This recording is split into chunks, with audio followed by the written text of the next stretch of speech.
In the shadow of one of Africa's most modern cities, the sprawl of slums. Almost 2 million of Nairobi's 3 million residents are jammed into just 5% of the land. They've come from the country's rural areas. Tens of thousands have poured in from neighboring Somalia. And most ended up in slums like Matare, desperate, unsafe, unsanitary places that lack the most basic amenities. Poverty is so entrenched that families have lived here for 2, even 3 generations. So beautiful. That was the case with Jane Ngori, one of a small but promising community of former slum dwellers who found a way to escape. Ngori showed Jacqueline Novogratz around her new home recently. Novogratz heads the New York-based Acumen Fund, which invests private capital in entrepreneurial projects to help the poor, like the community where Ngori lives. I love You the can't color. just sit on it. This is so great. Fresh water, clean. Fresh water, clean. Beans, spinach, onions. There are beans. A third-generation slum dweller, Jane Ngori has running water inside her home for the first time in her life. Then I open the tap. No struggling. No struggling. No buckets outdoors. Yeah. I have no stress. I have a kitchen. If I want to eat well, I can manage. So for stress, I don't have. Ngori, who is HIV positive, used to be a prostitute, but sewing classes opened up a whole new world. She began buying up old clothes to recycle into children's dresses that she now sells. This is beautiful. Even with a stable and increasing income, buying a home is normally out of the question for someone like Jane Ngori. It's very difficult to get any access to bank credit. As a Jane, for instance, a HIV-positive ex-prostitute who does informal tailoring and lives in Mathare with no legal address. Not exactly your perfect candidate for a bank.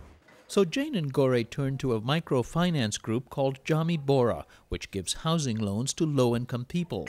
They must demonstrate the ability to handle credit and save money regularly, as Ngori did by saving for a down payment and paying back a sewing machine loan.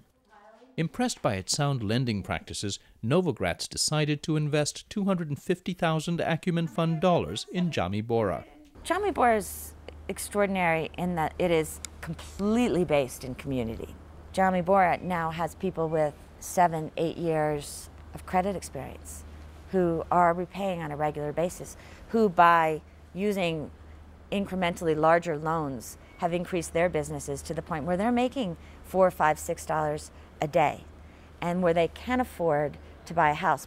If you can structure the mortgage for a long enough time so that the monthly payments are equal to or less than the monthly payments that people were making in the slums.